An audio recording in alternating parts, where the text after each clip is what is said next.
What's an algorithm? In computer science, an algorithm is a set of instructions for solving some problem, step by step. Typically, algorithms are executed by computers, but we humans have algorithms as well. For instance, how would you go about counting the number of people in a room? Well, if you're like me, you'd probably point at each person, one at a time, and count up from 0. 1, 2, 3, 4, and so forth. Well, that's an algorithm. In fact, let's try to express it a bit more formally in pseudocode, English-like syntax that resembles a programming language. Let n equal 0. For each person in room, set n equal to n plus 1. How to interpret this pseudocode? Well, line 1 declares, so to speak, a variable called n and initializes its value to 0. This just means that at the beginning of our algorithm, the thing with which we're counting has a value of 0. After all, before we start counting, we haven't counted anything yet. Calling this variable n is just a convention. I could have called it most anything. Now, line 2 demarks the start of a loop, a sequence of steps that will repeat some number of times. So in our example, the step we're taking is counting people in the room. Beneath line 2 is line 3, which describes exactly how we'll go about counting. The indentation implies that it's line 3 that will repeat. So what the pseudocode is saying is that after starting at 0, for each person in the room, we'll increase n by 1. Now, is this algorithm correct? Well, let's bang on it a bit.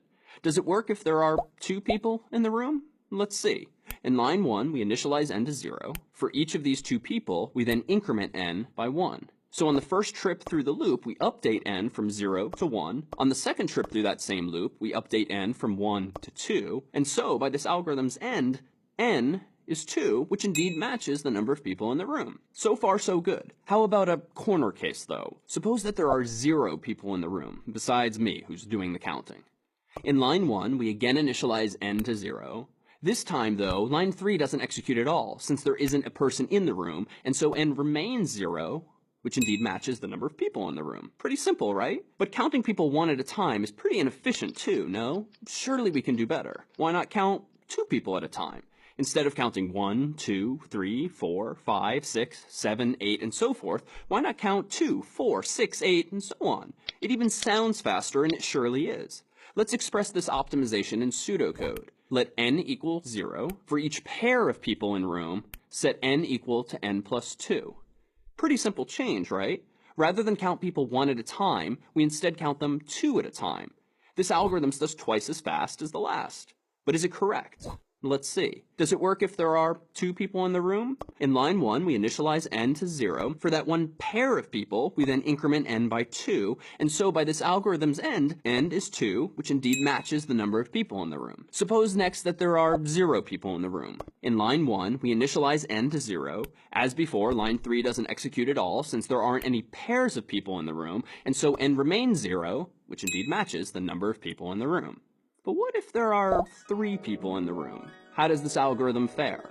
Let's see. In line 1, we initialize n to 0. For a pair of those people, we then increment n by 2, but then what? There isn't another full pair of people in the room, so line 2 no longer applies. And so by this algorithm's end, n is still 2, which isn't correct. Indeed, this algorithm's said to be buggy because it has a mistake. Let's redress with some new pseudocode. Let n equal 0. For each pair of people in room, set n equal to n plus 2. If one person remains unpaired, set n equal to n plus 1. To solve this particular problem, we've introduced in line 4 a condition, otherwise known as a branch, that only executes if there's one person we could not pair with another. And so now, whether there's 1 or 3 or any odd number of people in the room, this algorithm will now count them. Can we do even better? Well, we could count in 3s or 4s or even 5s and 10s, but beyond that it's going to get a little bit difficult to point. At the end of the day, whether executed by computers or humans, algorithms are just a set of instructions with which to solve problems. These were just 3. What problem would you solve with an algorithm?